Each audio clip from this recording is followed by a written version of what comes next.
लक्ष्मी निवास मालिकेच्या आजच्या भागामध्ये आपल्याला असं बघायला मिळत आहे की आता लक्ष्मी आणि श्रीनिवास भावनाला भेटायला गाडेपाटलांच्या घरी आलेले असतात आणि सिद्धू आणि भावनाचा अंगणात पसरलेला संसार पाहून त्यांना प्रचंड दुःख झालेलं असतं.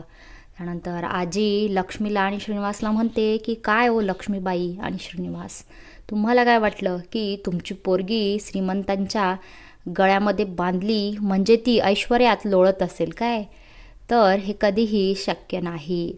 तुमच्या मुलीचा आम्ही सून म्हणून स्वीकार केलेलाच नाही आणि या अवलक्षणीच्या आयुष्यात मी कधीही सुख येऊ देणार नाही. हे आजीची वाक्य ऐकून लक्ष्मी आणि श्रीनिवासला खूप मोठा धक्का बसतोय आणि सिद्धू भावना तर अगदी गुपचूप तिथे उभे असतात. लक्ष्मी आता म्हणते की तुमच्या नातसुनेला आम्ही आमच्या लेकीसारखं सांभाळलं होतं. तिला तळहाताच्या फोडाप्रमाणे आम्ही जपली होती.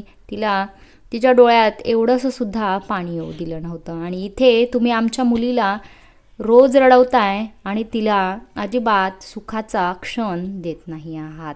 तर हे किती चुकीचं आहे. त्यानंतर सिंचना मात्र गप्पच उभी असते. श्रीनिवास म्हणतो की सिंचना, तुला जर मी तुझ्या बापासारखी तुला माया लावली असेल आणि तुझ्यावर आम्ही जीव लावला असेल तर तू या बाजूला येऊन उभी राहशील. आणि मग सिंचनाला स्वतःचीच लाज वाटते. ती आता अजून खोटं बोलू शकत नसते आणि मग सिंचना तिच्या सासऱ्यांच्या गटामध्ये येऊन उभी राहते.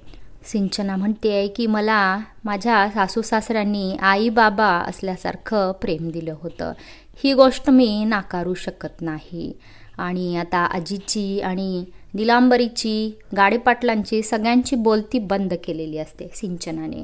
आता लक्ष्मी आणि श्रीनिवासने सिंचनाचे डोळे उघडलेले असतात.